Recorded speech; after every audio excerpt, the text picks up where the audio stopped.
para eso, yo digo, hay que leer alemán, o bueno, o leer inglés, el libro leer una versión inglesa, pero hay que conocer mucho de morfología, de cirrípedos, del grupo de crustáceos que habla Fritz Miller, para escribir yo creo que daría una tesis de doctorado, justamente mostrando, porque seguro que es así, que la estructura del argumento de Fritz Miller es calcada a la estructura del argumento de cirrípedo. Justamente explicitar la lógica evolucionista con este otro grupo, que él lo estudia, y esto tiene que ver con la historia, cuando Miller es profesor del liceo provincial que está en Florianópolis, mi ciudad, en la isla de Santa Catarina, que es la que en esa época se llamaba Nossa Señora do Desterro. Y trabaja en las playas, recolectando bichos en la playa, y los crustáceos en la playa. Y hace algunas observaciones, pocas, sobre las condiciones de vida de estos crustáceos. Lo interesante es que Darwin lee el libro, se entusiasma, hace la traducción, ya empieza a entrar en contacto con Fritz Miller para eso, pero y empieza una correspondencia entre Desterro primero y Down, entre Miller y Darwin, empieza una correspondencia muy interesante, pero es interesante en lo siguiente. Interesante porque Darwin lo empieza a desviar a Fritz Miller. Fritz Miller encara su trabajo como evolucionista escribiendo un trabajo que es una filogenia, desarrollando el programa filogenético. Y Darwin, ¿qué empieza? Empieza a hacerle preguntas y le empieza a hacer consultas para que él observe ciertos fenómenos en la naturaleza, que tienen que ver con las plantas trepadoras, que tienen que ver con las plantas carnívoras, que tienen que ver con las coloraciones. Es decir, se aprovecha de que él ve una persona a la cual él llama el príncipe de los observadores, que aparte está en Brasil y rápidamente se va a mudar, va a salir en un momento él tiene un problema con el liceo, deja de ser una institución laica, vuelve a las manos de los jesuitas, y los jesuitas lo echan a Fritz Miller por su idea evolucionista, y él se radica entonces en el oeste del estado, no tanto en el centro del estado, donde está ya la colonia alemana, que en esa época se llamaba la colonia del Alto Valle del Itajaí, que es la actual Blumenau, que ahí sí está rodeado de la mata atlántica, la selva. Y ahí entonces, claro, empieza a aprovechar Darwin ese contacto que tiene Fritz Miller con la selva, que entonces es un naturalista formado, un naturalista con alta preparación teórica al punto de poder escribir un libro como aquel, que ha mostrado que tiene una capacidad de observación de los seres vivos en condiciones naturales que otros naturalistas no tienen, y por un juego de preguntas lo va moviendo en la dirección del programa adaptacionista. Lo va transformando, yo digo siempre, en el primer naturalista moderno, sobre todo en el sentido darwiniano de la palabra, porque, por ejemplo, los propios Wallace o incluso Bates ya no están en contacto con la naturaleza. El que está escribiendo en contacto continuo con la naturaleza, viendo las interacciones de los seres vivos con su ambiente y sacando de ahí algún tipo de conocimiento evolucionista, por un tiempo el único que lo está haciendo es el propio Fritz Miller. Y es en esa línea de trabajo que él acaba produciendo el concepto de mimetismo milleriano. ¿Se acuerdan que hay mimetismo batesiano y mimetismo milleriano? Bueno, es por Fritz Miller de Santa Catarina, que se considera el resultado más sofisticado que él consigue en esa línea de trabajo. Entonces, fíjense, claro, y Darwin, ¿qué es lo que piensa? Dice, este tipo es verdad, es un naturalista muy competente, pero allá donde está, en Santa Catarina, la nada, digamos, no era nada eso en aquella época. Allá donde él está, ¿qué colecciones va a tener para hacer anatomía comparada o hacer embriología comparada? Bueno, le salió eso, pero mucho más que eso no va a poder hacer. En cambio, con el talento que este tipo tiene, puede hacer algo mucho más importante, que es justamente contribuir al desarrollo del hermano pobre del programa filogenético, que es el programa adaptacionista. Entonces ahí aparece este tipo, como uno dice así, es un darwinista completo, digamos. Trabajó en el desarrollo de los dos programas. Bueno, digo, y eso, de todas maneras, ese programa, como yo decía antes, demoró, yo yo diría de aquella época hasta los años 1960, para transformarse realmente en un programa poderoso, con recursos metodológicos bien establecidos. Fue muy difícil la construcción del programa adaptacionista. Bueno, pero entonces termino la historia por ahí. ¿Se acuerdan cómo comenzamos por esto? Era para entender, digamos, justamente, era para digamos, entender las dificultades que enfrentaba el darwinismo. Pero ahora volvemos digamos, vamos a retomar un poco. ¿Se acuerdan? Estábamos hablando de Michael Behe, pero estábamos hablando de Michael Behe, pero ahora ya nos podemos ir olvidando de Michael Behe.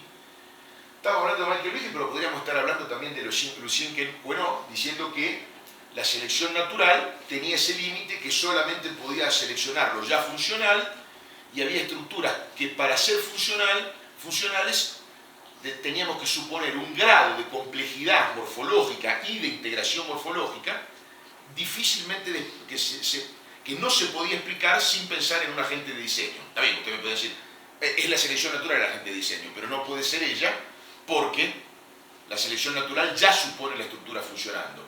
Tiene que ser entonces un diseñador consciente, intencional, no queda espacio para la selección natural. Pero, le decía también, esa fue una dificultad ya apuntada por Saint-Georges Vivart en 1871, a la cual Darwin, ¿se acuerdan?, le responde, digamos, ya de alguna forma la había previsto en el origen de las especies. ¿Se acuerdan aquella idea, Darwin, que decía que él tenía miedo, que le daba escalofríos pensar en la complejidad del ojo, pero rápidamente el escalofrío se le pasa porque empieza a razonar en una línea que él profundiza en 1866, en la cuarta edición del origen de las especies, donde justamente él ya empieza a pensar en la línea de cambio de función. Él dice, ¿cómo podemos pensar la historia del ojo? Y aunque no es totalmente claro, la exposición ahí no es totalmente claro, porque un tema, claro, difícil, pero lo que él empieza a pensar justamente es en una estructura que evoluciona primero en función de una, en virtud, tengo el problema de la redundancia ahí, en virtud de una función que no es la visión. Digamos, claro, digamos, para los seres vivos, captar diferencia de luz y oscuridad puede ser útil o beneficioso y puede tener importancia biológica diferente de la propia visión. Entonces uno podría pensar, digamos, que el ojo evoluciona a partir de una estructura que inicialmente no tiene justamente una función vinculada con la visión. Y es eso, justamente, en eso se fija este personaje que es importantísimo, que es este Félix Anton Dorn. Ahora sí tenemos la ortografía, creo que no lo había escrito mal, lo había escrito bien, pero me confundo permanentemente. Que en 1874 empieza a hablar del principio de la alternancia de funciones. Que es un librito chico que infelizmente en la red solo se puede conseguir la versión en alemán.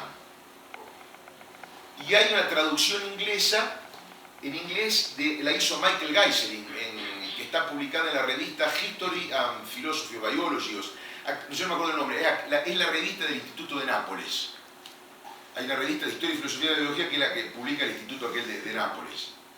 Ahí está la versión en inglés que yo una vez le dije, miren, soy un investigador pobre de América Latina, no consigo, me la pueden enviar. Yo dije, se las pago, pero no, me la dieron gratis, yo sabía que iba a ocurrir así. Pero después creo que se apiadaron de mí, ahora me envían, cada vez que aparece un número me lo mandan, así creo que... Bueno, y aparte el instituto ese de Nápoles justamente fue fundado por este personaje. Digamos que una cosa, ese es un tema importante de esa época, es cuando la ciencia alemana empieza a ser la ciencia más importante del mundo, al punto que fundan un instituto en Nápoles, en Italia. Es una institución alemana para desarrollar historia natural. Y es donde la ciencia alemana empieza a ser, digamos, hasta que aparece la figura del nazismo, digamos, la ciencia más importante, la nación científica más importante pasa a ser Alemania. Digamos, los biólogos evolucionistas incluso más importantes en un momento son los propios biólogos alemanes. Y Dorn es un personaje vinculado, claro, con el desarrollo del programa filogenético, esa es la problemática de Dorn, es un naturalista, es un darwiniano típico de la época, pero para explicar ciertos cambios morfológicos, claro, él como darwinista dice, para entender ciertos cambios morfológicos hay que pensar en términos de adaptación, en términos de selección natural, pero, y claro, siempre de una forma especulativa e hipotética, porque digamos, la idea es, yo reconstruyo filogenías, ese es el trabajo. El dato, digamos, los datos son datos para reconstruir filogenías. Yo voy razonando en base a anatomía comparada, morfología, para reconstruir filogenía. Claro, y eventualmente uno inventa alguna que otra hipótesis seleccionista, adaptacionista, para darle sentido a algún cambio morfológico un poco raro. Eso es como funcionaba básicamente la cosa. Y para algunos cambios morfológicos o posibles procesos evolutivos difíciles de entender, él inventa esto de el principio de la alternancia de funciones, que es clave para entender, yo digo, el sofisma de la teoría del diseño inteligente. ¿Cómo es ese principio de la alternancia de funciones? Bueno, yo lo voy a... Esta es una versión remixada que yo hice. Esa es otra expresión, pichicateado, voy a ser remixado. Esta es una versión remixada para que la entendamos más rápido. Uno diría así: el umbral mínimo de funcionalidad para el desempeño de una nueva función, cualquiera, puede ser alcanzado por una estructura cuya complejidad estructural o morfológica, ahí me quedó una redundancia fea, se incrementa en el desempeño de otra función primitiva X. Vamos a ver los supuestos y después lo explicamos de nuevo. Primer supuesto: X es una función que no requiere tanta complejidad para ser desempeñada cuanto Y. Aunque, fíjense, el incremento de esa complejidad puede optimizar el desempeño de Y. 2. El umbral mínimo de funcionalidad siempre es relativo a una función en particular. Que es decir, bueno, acá tenemos una estructura, una función que uno dice, bueno, una función que para poder existir supone una estructura funcional muy compleja. ¿Se acuerdan? El problema, una función que para que exista, fíjense, una función que, aún para ser desempeñada de una forma relativamente primitiva, poco eficiente, digamos, requiere de una complejidad morfológica considerable. Digamos, quiere decir, es una función muy compleja, porque incluso en su forma más primitiva, en su forma más torpe que la podríamos imaginar, piensa en la visión, requiere, digamos, supone una base estructural muy compleja. La cuestión es cómo entonces llegamos a eso. Bueno, ¿cómo llegamos a eso? Llegamos a eso suponiendo que esa primera fase de complejidad estructural que permite un desempeño primitivo de esa función, esto es, otra vez, esa complejidad estructural básica que permite un primer desempeño primitivo de esa función, es alcanzado a partir de una presión selectiva que va premiando incrementos de complejidad que atienden a otra función,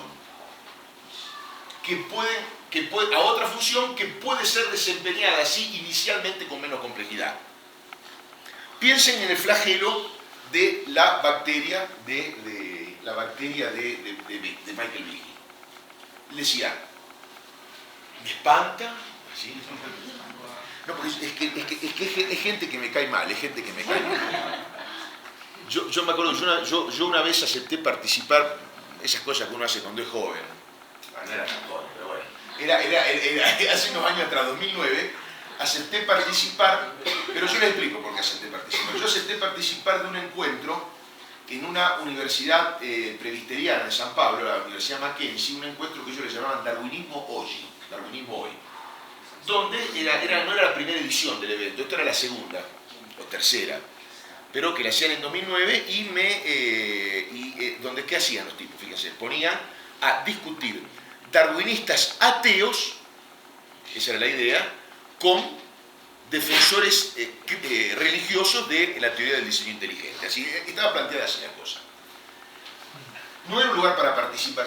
Aparte yo fui, presenté una conferencia más histórica sobre la formulación de la construcción del libro El origen de las especies, y después tuve que participar de una discusión con algunos seguidores de Michael Behe, incluso había un americano, un tipo que trajeron de Oxford, y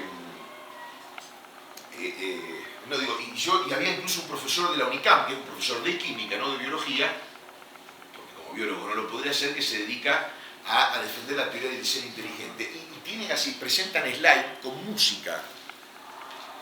En un momento las luces se apagaban y aparecía el flagelo de Michael Behe en una imagen así, rodando con el flagelo, y el hombre en un momento impostaba la voz y decía: fíjense esa imagen, reconozcan ahí el diseño divino que la naturaleza nos está poniendo en evidencia, y una cosa así. Te daba vergüenza ajena, y yo estaba ahí. Entonces, ¿por qué yo estaba ahí? Bueno, estaba ahí porque esa universidad, en un momento, yo no sé con qué interés, le dio mucho apoyo a lo que en aquella época era una asociación que se llama Asociación Brasilera de Filosofía e Historia de la Biología, que yo la fundé junto con otros colegas. Nunca creció mucho, una asociación relativamente chica, pero la institución que inicialmente nos dio apoyo, incluso nos pagaba pasajes para organizar el evento en San Pablo, nos daba gratuito el lugar de la universidad, que está en un barrio buenísimo de San Pablo, en el barrio de Higienópolis, era esta universidad. Y yo tenía compromiso con el profesor de biología, que no tenía nada que ver con el creacionismo, que desde dentro de la universidad había permitido que nosotros crezcamos y claro, y ellos que lo usaron a él para que él me invite a mí, y sabían que me iban a comprometer, porque a partir de ahí de él me invitaron a mí y al otro ateo evolucionista, supuestamente que era un profesor de Puerto Alegre. Entonces digo, esa es una, como yo digo, es una forma de exponer, digamos, que no es honesta, digamos, ya digo, con musiquita y todo eso. Entonces, bueno, ahí pensemos en la bacteria que cuando viene con el flagelo y la musiquita y con esa bacteria que, claro, con ese flagelo que si él fuese un poquito más simple, más corto de lo que es, si le faltase un segmento, él no podría desempeñar esa función locomotora. Entonces, ¿cómo pudo la selección natural producir esa estructura? ¿Cómo la selección natural pudo premiar el desempeño de esa función locomotora si el filamento aquel, ¿cómo se llama? El flagelo aquel fuese un poquito más corto o le faltase un segmento, no podría desempeñar esa función? Bueno, claro, la cuestión es que uno que tiene que pensar que inicialmente ese flagelo no desempeñaba esa función, desempeñaba esa función que se sabe es una especie de estructura por la cual las bacterias intoxican células. Claro, para intoxicar células la estructura no precisa ser tan compleja. Pero eso no quiere decir, o sea, no precisa ser necesariamente tan compleja. La función de intoxicación, llamémosle así, la función intoxicadora, puede ser desempeñada con menor complejidad estructural. ¿Me siguen? Pero eso no quiere decir que una mayor complejidad estructural no optimice esa función optimizadora, esa función intoxicadora. O sea, la función puede instalarse antes, puede instalarse con poca complejidad estructural, la función primitiva. Pero, otra vez, que se instale con poca complejidad estructural, y una vez que se instale, no significa que un posterior incremento de complejidad no beneficie, no incremente y no optimice esa misma función. Entonces la selección natural premia cualquier cambio en dirección a ese incremento de complejidad. ¿Qué aparece? ¿Qué acontece? ¿Qué ocurre? 3 o 4 pasos de incremento de complejidad en esa dirección, siempre estimulada por la función intoxicadora, genera un flagelo capaz de producir movimiento. Y como de pronto esa capacidad locomotora parece ser biológicamente benéfica, biológicamente conveniente para la bacteria, entonces la selección natural también empieza a premiar la función locomotora. Y como decía Dorn, hasta puede ocurrir finalmente que la función locomotora resulte tan conveniente que la selección natural acabe solo premiando la función locomotora y la función intoxicadora desaparezca. Con lo cual lo que vamos a tener ahora es un flagelo locomotor. Claro, y fíjense, es una cosa que digo, ya para el caso del ejemplo clásico de Behe, ya estaba en la literatura científica, todos los datos si usted lo quiere saber, ahí está. Y por otro lado, ya está el principio establecido desde el siglo XIX. ¿Cuál es el principio que hay que aplicar ante la supuesta complejidad irreductible? Es justamente eso, no hay ningún misterio. Claro. Profe, Sí, retrocedo, sí. El aumento de la complejidad de una estructura depende de la función de la función que esté realizando. La idea sería así. Claro, todo es relativo. Uno está concediéndole el lenguaje, digamos. Se está hablando de complejidad. Pero digamos ahí no se hablaría entonces de esa frase, que se va volviendo más compleja la estructura dependiendo de la función. Yes. Como dicen los americanos, yes. Claro, es así, en realidad. A ver, vamos a castigar otro poquito a Stephen Jay Gould. Stephen Jay Gould escribe aquel libro que dice exaptación, un término perdido, un término faltante en la biología evolutiva. Más o menos se llama el título. Bueno, no es tan así, señor Gould. Era medio pegante. ¿Se acuerdan? Anoche hablamos con Guillermo, que lo trató a Gould, y otra gente que lo ha tratado lo recuerda como una persona pedante, que se las sabía todas, ¿no? Y en realidad eso que él llama exaptación no es un término faltante en la biología evolutiva. Mentira, en realidad es el principio de la alternancia de funciones de Dorn. Ya está, digamos, ¿no? Es más, el paper aquel donde él presenta exaptación, digamos, tiene un rollo argumentativo enorme. En realidad la versión del concepto de exaptación que yo les presenté es una simplificación a la luz de varias otras consideraciones, porque el paper es bastante confuso y de hecho, insisto, ¿no es cierto?, el fenómeno que apunta es muy interesante y muy importante para entender en términos evolutivos, pero es falso que faltase un término. No, de lo que se trata es de entender que hay alternancia de funciones. Y Dorn lo entendía perfectamente, decía, una estructura evoluciona primero, si vos querés, se va tornando progresivamente más compleja, siguiendo presiones selectivas vinculadas a una función, llamemos primitiva. Y de pronto, ahora no pensemos en Michael Behe, de pronto, por los cambios morfológicos que esa misma presión selectiva vinculada a la función 1 va generando, esa estructura toma un perfil, una configuración que permite que surja una función 2. Y entonces la selección natural también le empieza a pagar un poquito. Inicialmente es una función, digamos, desempeñada de una forma media primitiva, como diríamos en Brasil, media capenga, no se la desempeña muy bien, pero la selección natural igualmente la premia porque alguna pequeña ventaja trae. Pero conforme la va premiando, esa estructura se va también tornando, ahora si querés, más compleja, y esa segunda función se va tornando también se va haciendo cada vez más eficiente. Al punto que incluso en un momento la selección natural ya le conviene más, vamos a ir así, premiar solamente el incremento en el desempeño de esa nueva función, incluso eliminando cualquier configuración de esa estructura vinculada a la función anterior, porque ya esa función ya no importa tanto. Entonces, pues, en un momento tenés una función primitiva, después una convivencia entre una función primitiva y una función nueva incipiente, y finalmente lo que vos podés tener es una sustitución de funciones. Sí.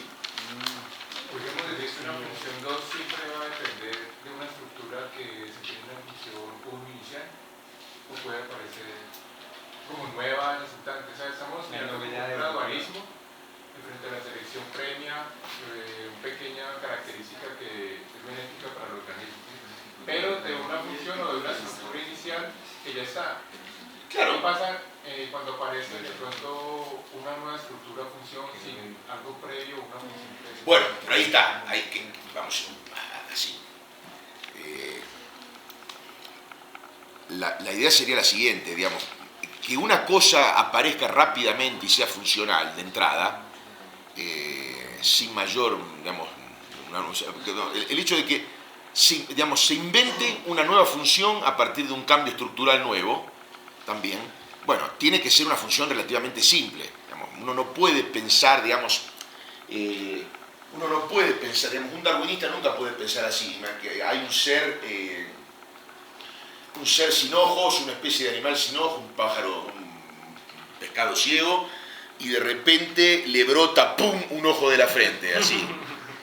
Aunque sea un ojo medio primitivo, no existe eso, digamos. Lo que sí puede ocurrir es un pequeño cambio estructural, por ejemplo, un cambio de coloración que es críptico, que resulta ser protectivo, que resulta ser mimético, un cambio en la composición molecular de un tejido que resulta que le sirve al animal porque produce un olor desagradable o que o le produce un gusto que es desagradable para el predador y por lo tanto el predador no va a intentar cazar más de esa especie. Digamos, uno tiene que imaginarse que de esa forma súbita solamente estructuras muy simples y funciones relativamente simples pueden aparecer. Lo que pasa que, claro, una vez que surgen esas estructuras simples que permiten desempeños funcionales simples, la selección natural, otra vez, va a ir pagando cualquier cambio o incremento de complejidad que incremente y optimice el desempeño de esa primera función primitiva, pudiendo ocurrir que en un momento de los sucesivos pasos de incremento de la complejidad aparezca la posibilidad de otra función, sí, de aquellas más complejas que requieren bases estructurales más complejas. Y ahí entonces aparece otra presión selectiva. Una pregunta, pero Sí. digamos, ¿eso se podría interpretar como una capacidad que tienen las estructuras para alternar funciones o que influencia directamente, digamos, ese cambio de complejidad? La idea sería, uno no tiene que pensar que las estructuras, ellas tienen la capacidad, como si fuese una disposición a cambiar de funciones. Uno podría, claro, ustedes no son estudiantes de filosofía, por ejemplo, pero cuando dice la potencia aristotélica, ¿qué es la potencia aristotélica? Es la posibilidad. Para Aristóteles, ¿qué es posibilidad? Posibilidad es posibilidad. No es tendencia o propensión a alguna cosa, no, posibilidad es posibilidad nula, algo, digamos, que está dispuesto a devenir muchas cosas posibles. Entonces, pues, bueno, las estructuras biológicas tienen la potencialidad de cambiar de función, pero ellas no están inclinadas a cambiar de función. No es una cosa que surge desde la estructura, sino, a ver qué se ve finalmente. O sea, ya yo venía bien con desempeño y ahora aprovecho que cambié de forma y voy a servir para otra cosa. Eso no hay nada. Es que es el entorno biológico el que, vamos a decir, bueno, la bacteria tenía un flagelo que permitía que ella intoxicase su propio entorno celular en beneficio de ella. Aparte no hay ninguna intención. El flagelo era premiado porque se clavaba, digamos, no se imagina así, eventualmente se clavaba en las células de alrededor de la bacteria y permitía que la bacteria las intoxique, liberando recursos para la propia bacteria. Entonces, por eso, a la bacteria le convenía tener un flagelo que fuese incluso relativamente largo o que tuviese un tamaño que facilitase esa función intoxicadora. Pero, de tanto crecer ese flagelo, premiado solamente por esa función, en un momento el movimiento de ese flagelo también permite que la bacteria cambie más rápidamente de lugar. Y eso también es beneficioso para la bacteria porque le permite justamente decir, una bacteria que se mueve, digamos, es una bacteria que aprovecha los recursos que puede aprovechar en un lugar y más rápidamente va a cambiar para aprovechar recursos de otro lugar. Entonces la selección natural también paga. Y puede ser tan importante, eso no sé si será el caso de la bacteria, puede ser tan importante eso que en un momento a la bacteria ya no le sirva más, le sea más inconveniente cambiar rápido de lugar que perder tiempo intoxicando su entorno celular. Por lo tanto, la función intoxicadora desaparece y solo queda la función locomotora. O sea, pero, digamos, la que dicta eso es la selección natural. O sea, es la relación de la estructura con el entorno, no es algo que surge de no es una iniciativa de la propia estructura. O sea, porque estamos, claro, siempre hablando fíjense, estamos hablando de adaptación en sentido evolutivo. No estamos hablando de adaptación fisiológica, de una plasticidad de las propias estructuras o de una tendencia de ellas a adecuarse a las demandas del propio organismo. Eso hasta puede ocurrir, eso ahí es otro asunto eso. Pero ahí estaríamos hablando no de selección natural, sino de adaptación fisiológica y de los mecanismos de adaptación fisiológica, que sería otra cosa. Otro curso. Otro curso. Claro, mi retorno a Tunja. Bueno, entonces, ¿cuál era la? Fíjense, acá justamente en este slide está ese tema, de la nueva función y la función primitiva. La función primitiva X debe ser una función que no exija necesariamente de tanta complejidad estructural cuanto requiere la nueva función para ser desempeñada, pero cuyo ejercicio puede, aún así, ser optimizado por ese mismo incremento de complejidad que, colateralmente, acaba permitiendo el ejercicio de la nueva función y a la consiguiente instauración de una nueva presión selectiva favorable al incremento de la eficiencia del desempeño de esa nueva función. Digamos, eso, por ejemplo, volvamos al ojo. Otra vez, ¿cómo podemos imaginar la historia del ojo, que tanto escalofrío? El ojo tiene un prestigio teológico. El ojo siempre, digamos, parece llamar a la reflexión teológica. Entonces, ¿pero cómo podemos explicar el ojo? Bueno, como decíamos ayer, pensemos, digamos, primero, el primer material que tenemos para explicar la historia del ojo, yo no lo sabía, era que la fotosensibilidad es algo muy difundido en los tejidos animales de todas las especies. ¿Puede tener algo que ver con la historia de una derivación de la fotosíntesis o alguna cosa así? Que son... Los pigmentos sí. ¿Sí? Entonces hay exaptación de pigmentos. Que vienen ya de las plantas, entonces. Que ya modificados cumplen función de fotorrecepción en el ojo. Sí. Sí, eso ya molecularmente está muy detallado. Claro, por eso, o sea, si uno en realidad conoce la base molecular no le da tanto escalofrío. Al contrario, es más como una bufanda molecular para evitar el escalofrío. Bueno, claro. Bueno, entonces primero, uno sabe que la fotosensibilidad parece que es una cosa, digamos, que uno no requiere mayor explicación, digamos, la idea de que existan células fotosensibles. Claro, y las células fotosensibles pueden estar al servicio de un montón de funciones. Yo me enteré una vez, por ejemplo, que hay unas mariposas que tienen células fotosensibles en los órganos sexuales. ¿Para qué? No es para iluminar el camino, será, digo yo. Pero Chévere. una linternita, pero no, pero uno dice, pero claro, porque uno es un estúpido, fíjense, uno piensa mal, uno tiene la visión metida acá, digamos, que lo único que uno piensa es en ver, porque en realidad, claro, para una, yo imagino que eso debe servir como un sistema que tiene que ver con el reloj biológico.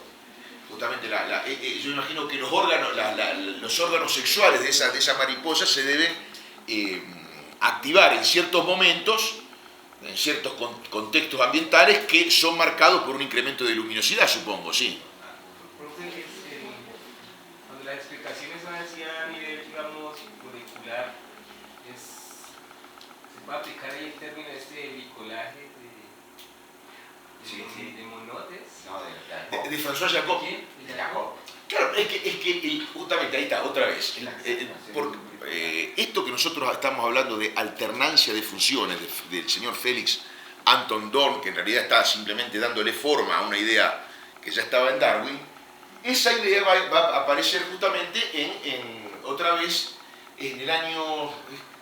Es la idea esa del bricolage evolutivo, la presenta...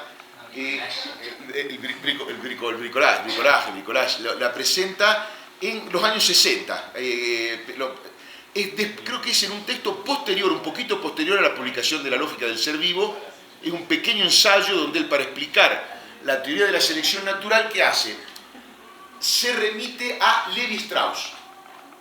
Es interesante. Levi Strauss, en El pensamiento salvaje, que es un libro de antropología muy influyente y muy leído en la época, él dice que el discurso de los mitos es como un bricolage. O que el discurso mito es como un bricoler. ¿Qué es bricolage?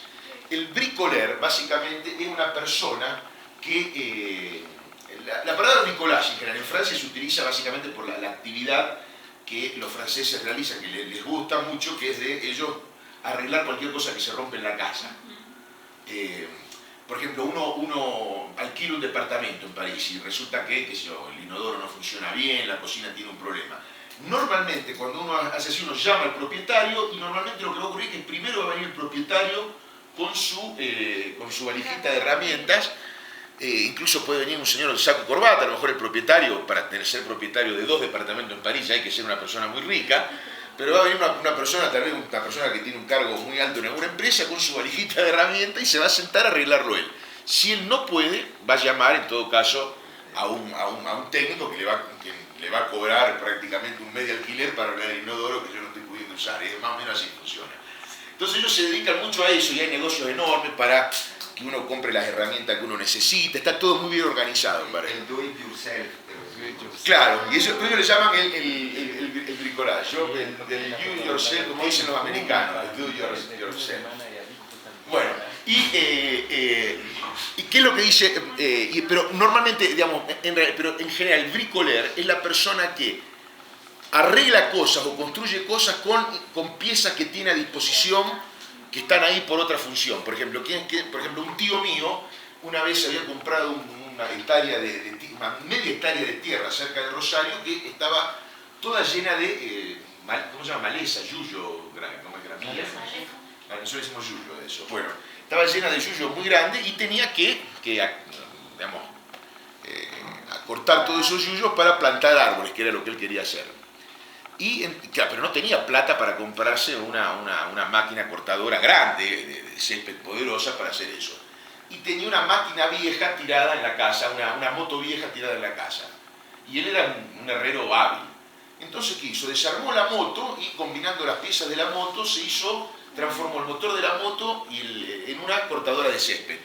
Y uno veía después una cortadora de césped que era como una especie de máquina maléfica corriendo por el campo, con él atrás, y uno distinguía como una moto totalmente dada vuelta, así dentro de la máquina de cortar césped. Eso es justamente un bricoleur.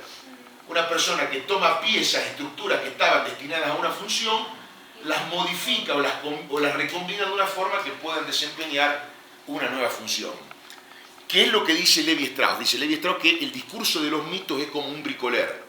¿Por qué? Y una imagen muy linda, porque uno cuando analiza los mitos, incluso mitos de diferentes pueblos, uno ve figuras que se repiten, pero se repiten desempeñando funciones que no son exactamente las mismas.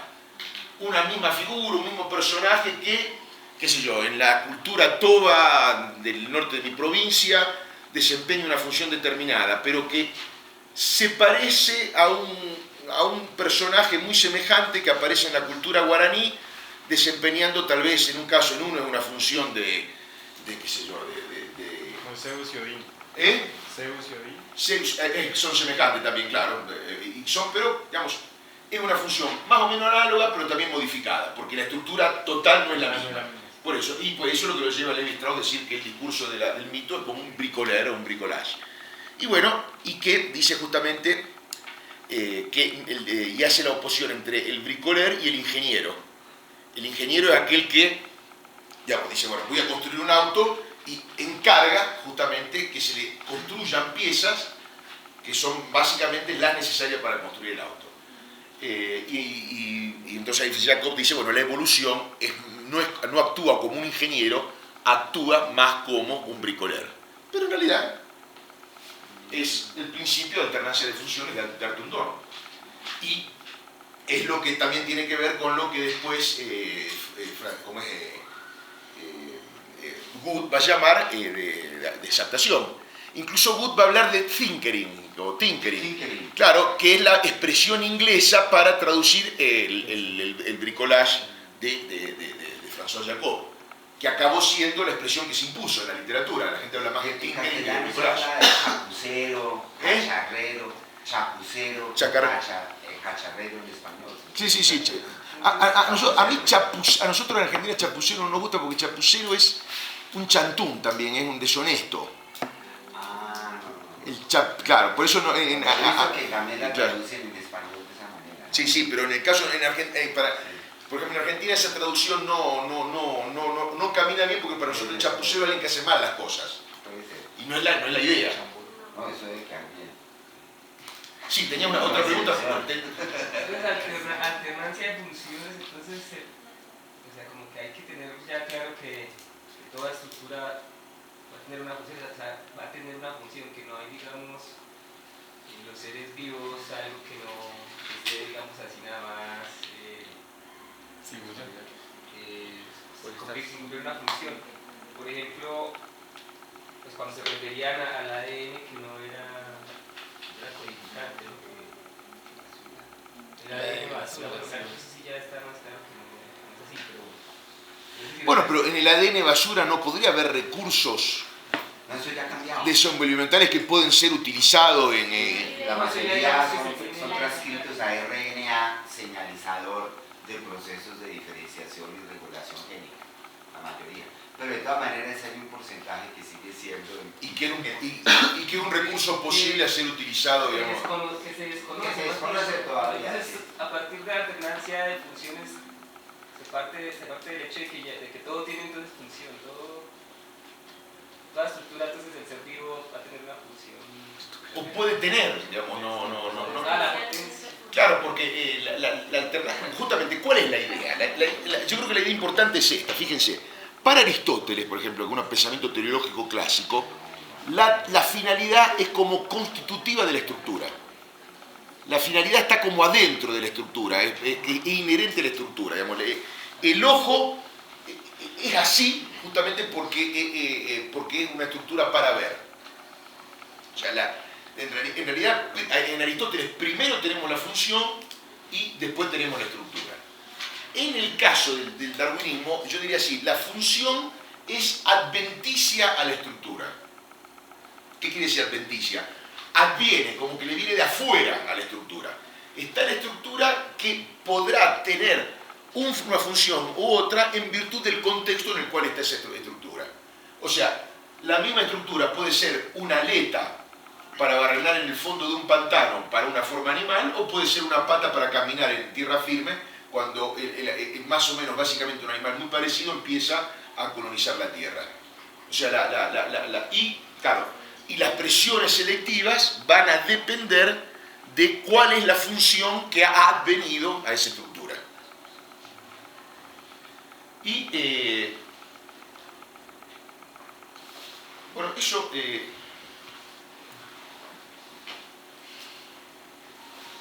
sigo un poquito más así, sigo, porque en realidad es así.